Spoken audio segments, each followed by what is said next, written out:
Magandang gabi pong muli sa ating lahat, sa ating pagpapatuloy, sa ating pag-aaral. Ito na naman po tayo sa ating daily live devotion.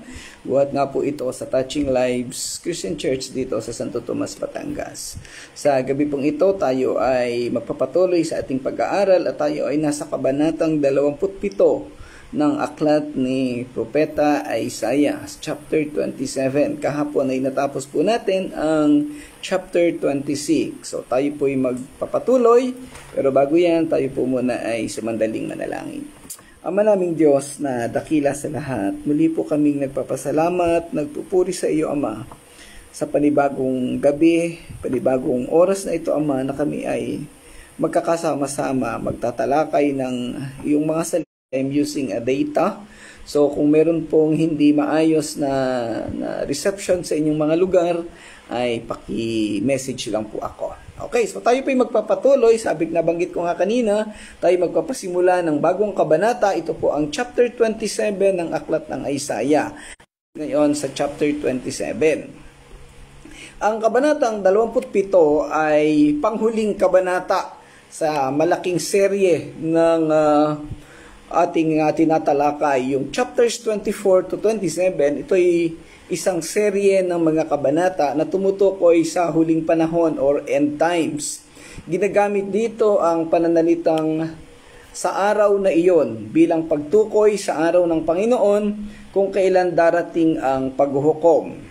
Ang paglalarawan sa tema ng huling panahon ay nagsisimula sa paghatol ng Panginoon sa lupa na tinalakay doon sa Isaiah chapter 24 verse 1 at nagtatapos sa pagtubos at pagkapanumbalik ng Israel dito sa chapter 27 verse 6. Sa panahong ito, ang mga bansang ginamit ng Diyos para hatulan ng Israel ay hahatulan din. Matapos ang talatang 6 ng kabanatang ito, ang mga sumunod na talata ay nakatuon sa mga masasakit na salita ng Diyos para sa mga sumasalungat sa Kanya, kabilang ang mga nabigong pinuno ng Israel at Judah. Ayan, magandang gabi, Pastor Claude. Salamat sa pagsama.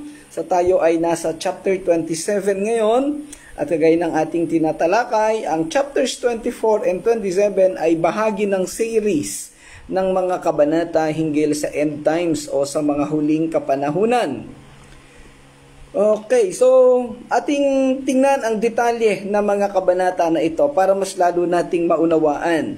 Ang kabanatang ito ay bahagi ng isang malaking seksyon o serye ng aklat na nakatutok sa mga propesiya sa huling panahon. Ang kabanatang 24 ay tumalakay sa pagpaparusa ng Diyos sa mundo o ito yung tinatawag nating Great Tribulation o yung matinding panahon ng kagipitan o tinatawag ding the day of the Lord, kung saan ang lahat ng mga hindi mananampalataya o yung mga taong lumaban sa Diyos ay paparusahan at sila ay uubusin matatapos ang mundo sa pamamagitan ng Great Tribulation, yung kasalukuyang mundo. Magandang gabi, Ate Beck. Salamat sa pagsama. At syempre, Sister Irene. And then ang kabanatang 25 naman ay tumuyon ay itatatag ng Panginoon na aawitin sa panahon ng pagtatatag ng Millennial Kingdom. Ayan. So, and then itong kabanatang 27, ito'y tumutuloy sa gagawing pagliligtas ni Yahweh sa mga taong sumunod at nanampalataya sa Kanya. So makikita natin, 24, this is the Great Tribulation. 25, this is the Millennial Kingdom. 26, this is the return of the peaceful nation or peaceful kingdom, kung saan ang mamumuno talaga ay ang Panginoong Hesus. Wala na yung mga worldly leaders. Kasi kahit yung mga worldly leaders sa ating kasalukuyan, hindi naman sila mananampalataya, so kasama silang itatapon doon sa bottomless pit. At dito nga sa kabanatang 27, ito yung mga pahayag pa rin hinggil sa ginawa ng Diyos na pagliligtas sa mga tao, yung remnants of Israel. Okay, so atin pong simulan ang pagtalakay. Sa kabanatang ito ay tinalakay na ibabalik ni Yahweh ang kaayusan at kasaganaan ng kaniyang bayan. Magmumula nga ito sa pagtatatag ng Millennial Kingdom. Madalas na ginagamit ang imahe ng isang ubasan upang kumatawan sa bayan ng Diyos, the vineyard, habang sabay-sabay na naglalarawan sa pagkawasak ng kanilang mga kaaway. So makikita natin doon sa bottomless pit na andoon yung mga kaaway ng Diyos, yung mga kampo ng Diablo at mga hindi nanampalataya sa Kanya. Doon sa bottomless pit yon, sa kailaliman ng lupa. Dito naman sa lupa, sa mundo, ay naandito yung pagdiriwang ng Millennial Kingdom o yung bagong kaharian na pinamumunuan mismo ng Panginoong Hesus. By the way, there was a time na nabagit sa isang pagtalakay, yung Millennial Kingdom at New Heaven and New Earth. Magkaiba po yun mga kapatid. Iba po yung Millennial Kingdom sa New Heaven and New Earth. Ang New Heaven and New Earth ay mangyayari pagkatapos ng Judgment Day. Yan, pagkatapos na totaling maitapon na ang mga diablo o yung mga kampo ni Satanas doon sa impyerno. Samantalang ang Millennial Kingdom ay yung 1,000 years after the Great Tribulation. Ang mangyayari po dyan, after the Great Tribulation, magandang gabi muna Tess, salamat sa pagsama. After the Great Tribulation, yung mga kampo ng diablo at yung diablo igagapos, itatapon doon sa bottomless pit para mawala na ng mga panggulo dito sa mundo. At manamalagi sila doon sa loob ng 1,000 taon. And then, yung 1,000 taon na yon, dyan naman itatatag ng Panginoong Hesus yung Millennial Kingdom. At after 1,000 years, muling palalayain yung mga tao na itinapon sa bottomless pit. At doon mangyayari yung huling labanan, yung tinatawag natin Battle of Armageddon. Maglalaban yung persa ng diablo at yung persa ng Diyos. At syempre, ang mananalo doon, yung persa ng Panginoon. So, yun ang naandun sa Revelation, no, sa mga huling kabanata ng Aklat ng Pahayag. And after that, matalo yung persa ng kasamaan, doon mangyayari yung tinatawag nating Judgment Day. At sa Judgment Day na yon, doon pa lamang itatapon ang mga masasamang tao sa impyerno. Kaya po, currently, wala pa pong tao o wala pang laman ang impyerno. Na ang diablo, ang Satanas, ang masasamang tao ay naandito pa sa mundo. So, hindi po totoo na nasa impyerno na sila. Mangyayari lamang na mapapunta sila sa impyerno after the Judgment Day. And after the Judgment Day, saka lang po itatatag yung New Heaven and New Earth and then eternity. So, ayan po. Siguro sa mga susunod na pagkakataon, didetalyihin pa natin iyan. Ano po, baka kasi tayo ay nagkakamali. Iba yung Millennial Kingdom sa New Heaven and New Earth. Okay? So, yan. Magandang gabi, Ate Josie. At Pastor Jan, salamat, napadaan ka sa ating talakayan. Pastor Jan ay kaibigan natin, Pastor, dyan sa Mercedes sa San Miguel. At syempre, ang aking kaibigan si Brother Edgar, kumpare ko po yan, from Taguig, Metro Manila. Okay. Binibigyan din sa kabanatang ito ang proteksyon at pangangalaga ng Diyos sa kaniyang mga tao sa kabila ng kanilang mga nakaraang paglabag.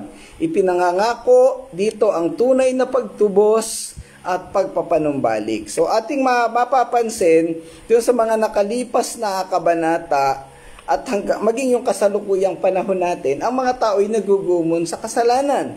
May pagkakataon na kahit ang mga Kristiyano na ay lumalabag pa rin sa kautusan ng Diyos at bumabagsak sa pagkakasala. Yun nga, mangyayari doon sa tribulation, paparusahan ang mga taong hindi naging tapat sa Panginoong Diyos o hindi nanampalataya. And after the Great Tribulation, saka yung Millennial Kingdom. Now, pagdating ng panahon ng Millennial Kingdom or 1,000 years na pangunguna ng Panginoong Hesus dito sa lupa, ang mga taong matitira sa mundo ay pawang mga mananampalataya. Ito yung mga taong ang isang bahagi nito, yung mga remnants of Israel. Ito yung mga Israelita o mga Hudyo na nakaligtas doon sa panahon ng Great Tribulation. At kasama nito, yung mga taong umakyat sa langit during the rapture. Bago mag-rapture, bago mag-Great Tribulation, tutubusin o dadagitin ng Panginoong Hesus yung mga mananampalataya, both the living and the dead, at iaakyat sa kalangitan. At pagkatapos na madagit, saka mangyayari ang Great Tribulation. And then, after the Great Tribulation, bababa ang Panginoong Hesus sa lupa, kasama yung mga na-rapture at isasama yung mga naligtas during the tribulation na tinatawag nating remnants of Israel. At sila'y magsasama-sama and bubuuin yung millennial kingdom. So sa panahon na yun, walang taong masama sa mundo. Lahat ay mananampalataya, lahat ay mabuti. Kaya ito yung tinatawag na restoration of total peace, restoration of every goodness doon sa mundo. Kasi nawala lahat ng masasama, iginapos at itinapon doon sa bottomless pit. Yan. So, mga mahalagang puntos sa kabanatang ito, ating talakayin. Una, ang sabi dito, tumutok sa araw ng Panginoon or focus on the day of the Lord. Ang kabanatang ito, yung chapter 27, ay bahagi ng isang mas malawak na bahagi ng aklat ni Isaiah na naglalarawan ng mga hinaharap na panahon kung kailan tiyak na mamamagitan ng Diyos sa kasaysayan na maghahatid ng paghatol laban sa masasamang puwersa at pagpapanumbalik sa kanyang mga piniling tao. So ito yung intervention ng Diyos sa mundo. Sa kasalukuyang panahon, parang hindi natin ganong napapansin yung pakikialam ng Diyos, yung intervention ng Panginoon sa mga tao. Ang masasama ay nananatiling masama at yun namang mga naglilingkod sa Panginoon ay parang sila yung tila ba bumabagsak o naaapi. Pero simula nga sa end times, from the rapture, watchful, magbantay, ito yung muling pagbabalik ng Panginoon. Dahil ito yung na ipinangako ng Panginoong Diyos dito sa lupa. Nung bago pa lang tayo manampalataya o nung tayo manampalataya, all the promises, all the assurances that had been given by the Lord ay dito mangyayari sa kapanahunan na ito. So dito tayo mag-focus. Kaya nga sinasabi natin na ang maraming tao sa kasalukuyang panahon ay nakapokus sa trabaho, sa kayamanan, sa kasikatan, o lahat pa ng mga material o makamundong bagay. Pero dapat secondary lamang iyon. Dapat ang pinagpopokusan natin ay yung pangwalang hanggan. Kung itong pangwalang hanggan na ito yung tumutukoy dun sa end times. Yun nga yung millennial kingdom at yung pagbabalik ng Panginoong Hesus. Kasi lahat ng kayamanan na ating makukuha, lahat ng kasikatan, lahat ng material na bagay, ito'y maglalaho. Hindi natin ito madadala pag tayo ay kinuha na ng Panginoon during the rapture. At kung tayo man ay let's give the benefit of the doubt, sabi nila, na may madala tayo. Pagdating ng millennial kingdom, baliwala lahat yan. Kasi po yung ating maaabutan na biyaya at pag-asa doon sa millennial kingdom ay hamak na napaka-glorious kaysa doon sa anumang makikita at nakuha natin dito sa mundo. Wala sa kalingkingan ang anumang ating enjoyment na naranasan dito sa mundo. Lahat ng glorious things na naranasan natin sa mundo, baliwala pagdating doon sa millennial kingdom na kung saan ang Panginoong Hesus ang ating makakasama. Okay? Yung lahat ng ating inaasahan, lahat ng pangako na ibinigay ng Diyos sa atin ay doon natin mararanasan. Din, sa kabanata pang ito, tatalakayin din yung larawan ng ubasan. Ang ubasan ay lagi ng sentro o lagi ng ginagamit na imahe tungkol sa mga bayan ng Panginoon o dun sa mga taong mananampalataya. Sa John chapter 15, sa Isaiah chapter 5, ginamit itong ubasan din.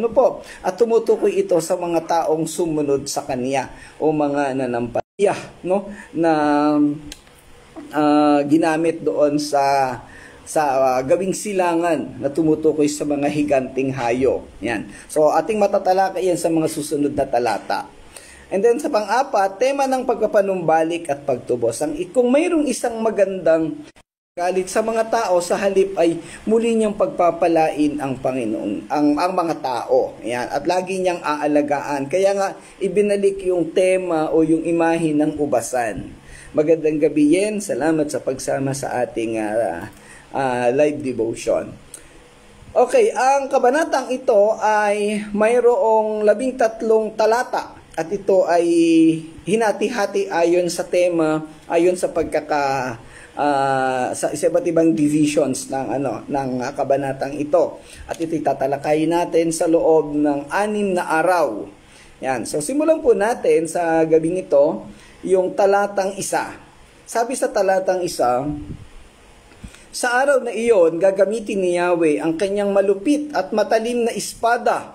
Paparusahan niya ang Leviathan, ang tumatakas na dragon, at papatayin niya ang halimaw na nakatira sa dagat. So ito yung binabanggit natin kanina na Leviathan o mga malalaking hayop, mga higante na nagpapahirap sa mga tao. Sabi sa King James Version, in that day, the Lord with his hard and great and strong sword will punish Leviathan and fleeing serpent. Leviathan, the twisting serpent, and he will slay the dragon that is in the sea. Yan.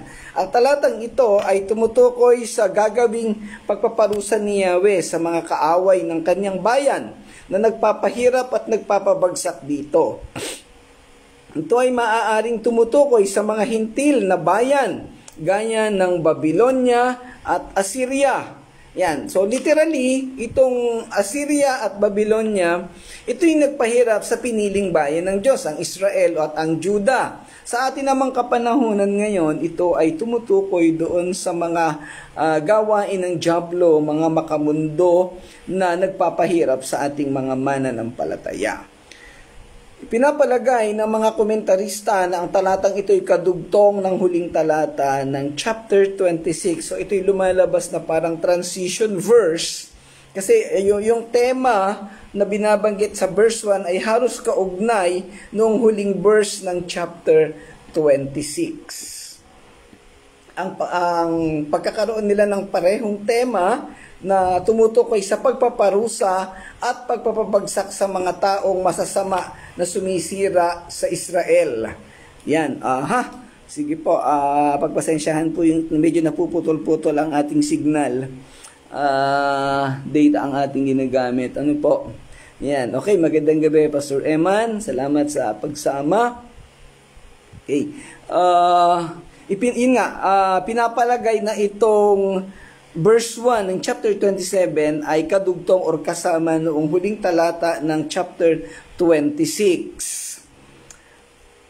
Ang mga taong binabanggit dito, yung mga Leviathan na imahe ng mga taong humahadlang sa mga tao ng Diyos o sa mga mananampalataya, sila ay humahadlang sa mga sumusunod sa Diyos upang magpatuloy na umunlad at ang kanilang pananampalataya at paglingkod. So, generally, ginamit yung hayop na Leviathan para ilarawan yung mga hadlang sa paglilingkod natin sa Panginoong Diyos. Sa panahong ito, gagamitin ng Diyos ang kaniyang dakilang kapangyarihan upang talunin at lipulin ang kaniyang mga kaaway na sinasagisag nga ng Leviathan.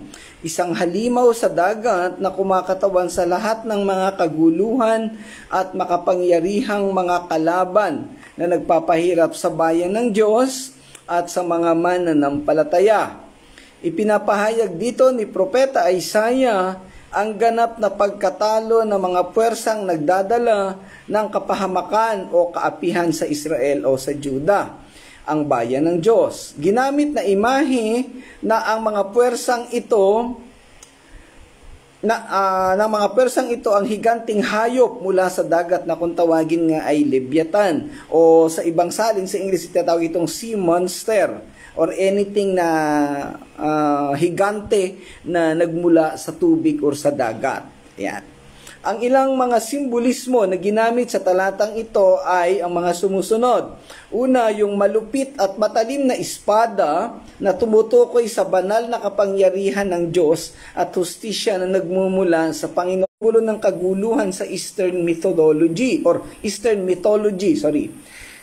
Ito ay isang uri ng ahas o higanting ahas na sumasakop sa lahat ng kasamaan, katrayduran o mga pagtataksil sa mundo laban sa Diyos ay unang binanggit sa Biblia na tagapagdala ng tukso at kasalanan sa tao at naging dahilan ng lahat ng kaguluhan sa mundo. So yung sa Genesis pa lang, yung ahas o higanting ahas ay ginamit na simbolo na siyang nagdala ng kasalanan kay Adan.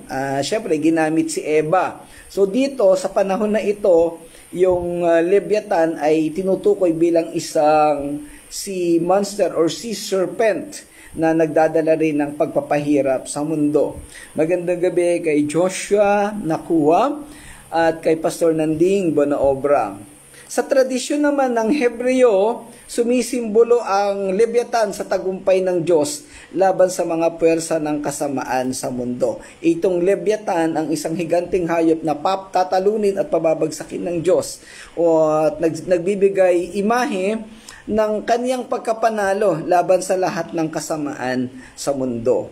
Ang salitang sa araw na iyon ay sumisimbolo sa isang siguradong araw kung kailan ipapatupad ng Diyos ang kaniyang paghatol at pagpaparusa sa mga masasamang tao na hindi nananampalataya sa Kanya at nagpapahirap pa sa mga taong sumusunod at nananampalataya sa Kanya. Ang talatang ito sa pagtatapos ay nagpapahayag ng katuparan ng pangako ng Diyos sa pagtatagumpay ng kaniyang bayan laban sa masasamang puwersa na sumasalungat sa kaniyang bayan. Ilinalarawan ng talatang isa ang pagwawakas ng lahat ng kaguluhan at kasamaan sa mundo na idinudulot ng mga tao o puwersa na lumalaban sa Diyos. Sa panahong ito, ang lahat ng puwersang ito ay sasakupin ng Diyos at wawakasan nila sila ng Panginoon, maging lahat ng kanilang kasamaan. Ito'y maaaring tumutukoy din sa mga pagbihag na gagawin ng Diablo at mga kasama nitong masama na binabanggit din sa chapter 24 verses 21 and 22 at ganoon din sa Pahayag chapter 20 verses 2 and 3. So itong magandang gabi, Sister Ana. Itong panimulang talata ng chapter 27, ito yung pagkatalo o pagkabihag ng mga puwersa ng kasamaan na nananatili dito sa mundo. Ito'y simboliko sa kapanahunan ng Israel o ng Juda na kung saan ginamit ang yung sitwasyon ng Babylonia, ng Assyria at lahat ng mga hintil na bansa na tinalakay doon sa chapters 13 to 23. Yung mga bansa doon na pinabagsak ng Panginoong Diyos, kagaya ng Tiro, kagaya ng Ethiopia, ng Sidon at ng iba't iba pa. Uy, napadaan si Pastor Rex. Salamat Pastor Rex, napadaan ka sa ating online devotion. Yan po. Si Pastor Rex ay misyonero ng SIBAP doon sa Calapan City, sa Oriental Mindoro. Okay. Makikita natin dito na yung pagpapabagsak doon sa Leviathan o sa mga kasamaan na ito ay bahagi ng tinatawag nating Great Tribulation. At kung ating mababasa sa aklat ng Pahayag na andoon yung iba't ibang sitwasyon kung saan uubusin ng Diyos ang lahat ng masasama. Talagang ipaparamdam niya sa mundo, sa tao, ang lahat ng kahirapan, lahat ng kabigatan upang malaman at maunawaan kung gaano kabigat ang naging kasalanan at pagkontra o paglaban ng mga tao sa Diyos. So yung 7 years of Great Tribulation, ang pinakadulo nito, itong binabanggit sa verse 1 ng chapter 27, kung saan yun ngang mga kampo ng Diablo ay igagapos at itatapon doon sa bottomless pit. At pagkatapos nito, itatayo o itatatag na yung millennial kingdom. So nagpapakita ang kabanatang ito, ang talatang ito na ang lahat ng kasamaan sa mundo ay magwawakas. Sa ating kapanahonan ngayon, para bagang tayo ay minsan nagiging hopeless ang mga tao, kailan daw ba matatapos ang kasamaan at ang mga paghihirap dito sa mundo. Kasi kung babasahin mo yung Bible, Doon pa lang sa kapanahunan ng sulat ni Apostol Pablo sa mga taga-Tesalonika ay pinaghahanda na sila. Pero nakalipas na ang ilang libong taon, more than 2,000 years na, pero hindi pa rin nangyayari itong rapture o yung tribulation. Hindi pa rin bumabalik ang Panginoong Hesus. Kaya talagang napakalinaw ng sinasabi sa Bible, hindi natin alam kung kailan ito mangyayari. Baka meron pa sa inyong naniniwala o nakakapakinig ng mga eksaktong date na ang date na ito ay doon dadating ang Panginoon. So yun po yung mga hocus-pocus, mga maling katuruan po iyon. Walang nakakaalam kung kailan babalik ang Panginoong Hesus o kailan tayo kukuhanin dito sa lupa. Ang sinasabi lang sa Bible, kinakailangan nating maging handa, maging ready tayo. Ayan.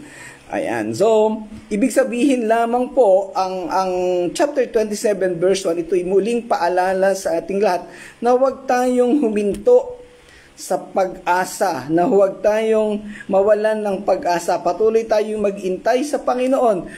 Kung libong taon pa man uli ang dumating bago siya bumalik, sigurado tayo pa rin na babalik ang Panginoon. Anyway, wala tayong dapat na ikatakot. Kasi kung tayo man ay mamatay na o kunin na niya tayo dito sa lupa, pag ilinibing naman tayo at namatay na, una pa rin tayong bubuhayin o bubuhayin pa rin tayo ng Panginoon during the rapture. And then yung mga mananampalataya pang ibang tao ay makakasama pa rin natin. So wala tayong magiging problema.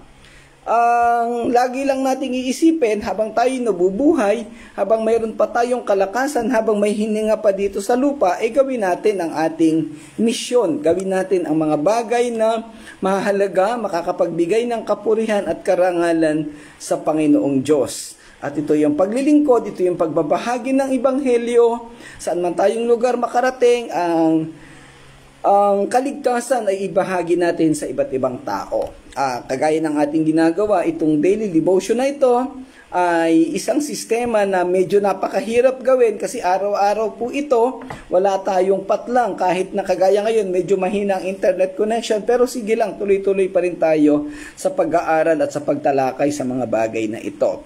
So yun po, itong panimulang talata ng chapter 27 ay paghamon sa ating lahat na mga mananampalataya na huwag susuko, huwag hihinto, gaano man kabigat ang sitwasyon, gaano man ang pagsubok na mangyari sa ating buhay ay tuloy-tuloy lamang ang ating paglilingkod sa Panginoon. Kanina po, bago tayo magsimula ng ating live, ay kachat ko yung dalawang kaibigan kong pastor na kami nagkukwentuhan, nagbabahagi na ng mga kabigatan na nangyayari. At merong mga problema sa pinansyal na pangangailangan, pambayad sa renta, pambayad sa kuryente at tubig, at iba't iba pang gastusin sa loob ng iglesia, plus syempre mga personal na pangangailangan. Kaya napapagkwentuhan, pare-pareho tayo ng pinagdadaanan. Kaya napaka-importante na magpanalanginan ang bawat isang mananampalataya. Kasalukuyan po, ang ating iglesia dito sa Santo Tomas, ang Touching Lives Christian Church, ay nakakaranas din ng mabibigat na sitwasyon financially at may iba't iba pang mga kabigatan na pinagdaraanan at nire-resolve ang mga issues. Pero hindi lang po Touching Lives ang nakakaranas ng ganito. Para sa kaalaman ng mga kasama natin, kakapatiran sa Touching Lives, hindi lang tayo ang nakakaranas ng ganitong mga problema. Marami pa. Hindi ko alam kung si Pastor Rex ay nakakaranas din sa kanyang iglesia ng mga ganyang problema, si Pastor Nanding, si Pastor John. So marami. At marami pong mga pinagdaraanan ang iba't ibang simbahan. Pero yun nga, kagaya ng idinidiin natin sa talatang ito, anumang problema, anumang kabigatan, anumang pait o mabibigat na sitwasyon na ating pagdaanan at maranasan, ito'y binanggit na ng Panginoong Hesus sa atin nung una pa lamang. Kaya hindi natin ito dapat na sukuan. Dapat tayo magpatuloy na maglingkod sa Kaniya. Okay, magandang gabi kay Kagawad Arnel. Salamat Kagawad at napadaan ka sa ating pagtalakay. Okay, so yun po, tayo'y magtutuloy-tuloy na maglingkod sa Panginoon. Ano man ang sitwasyon, ano man ang problema at kabigatan, sabi ko nga, hanggat humihinga, hanggat kaya pang magsalita, Tayo patuloy na magtuturo at mag-aaral ng Biblia para sa kaluwalhatian ng bawat isa at sa kapurihan ng Panginoong Diyos. Huwag nating baliwalain ang naging pagpapakahirap ng Panginoong Hesus sa krus. Patuloy nating gawin ang mandato na ipinapagawa niya sa atin. Yung ministeryo, yung pagbabahagi ng salita ng Panginoon, yung pagtuturo ng kaligtasan, at yung paghahayag ng kaligtasan sa buong mundo, yung pagtupad sa dakilang komisyon o yung Great Commission. Patuloy natin itong gampanan at makapagbigay tayo lagi ng kapurihan, patuloy na kapurihan at karangalan sa Panginoong Diyos. So yun po, sa gabi pong ito, hanggang dyan lang muna ang ating tatalakayin. Bukas po ay magpuproceed tayo sa talatang 2 hanggang 3 ng chapter 27. Muli po, salamat sa inyong pagsama sa ating talakayan sa gabing ito. At kung merong mga katanungan o mga nais pang information na gusto ninyong malaman sa ating ginagawang pagtalakay, huwag pong mahiya, tayo po ay mag-comment lang po dito sa comments section ng ating video. Ang video po na to available sa Facebook, at kung kailangan po ninyo yung mga naunang video, naunang talakayan natin, pwede po namin ibigay sa inyo na andun po yan sa Facebook page ng Touching Lives Christian Church, at available din po yan sa YouTube. Okay, so sa ating pong pagwawakas ay samahan po ninyo ako sa ating panalangin. Pray po tayo. Ama naming Diyos na dakila sa lahat, salamat po sa gabing ito, sa biyaya mo, sa pagsama mo sa amin, sa pagkakaloob ng dakilang araw, dakilang oras na ito na kami ay makapag-aral ng iyong mga salita. Patuloy mo kaming pagpalain, patuloy mo kaming gabayan, Ama, lalo na po ang mga kasama namin na nagjo-join, nakikinig sa amin pong talakayan. Iyo pong gabayan ng bawat isa, at kami po'y patuloy na makapaghayag ng iyong salita. Patuloy kaming makapag-aral ng iyong mga salita at patuloy naming magampanan ang mandato na ibinigay mo sa amin. Salamat po, dakilang Diyos, sa iyo po namin iniaalay at ibinabalik ang lahat ng papuri at pasasalamat sa pangalan ng Panginoong Hesus. Amen. Amen.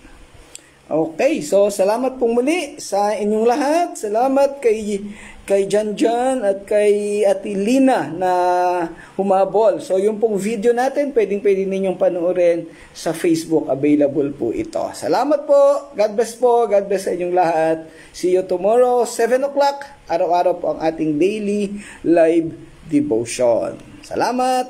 Ingat po.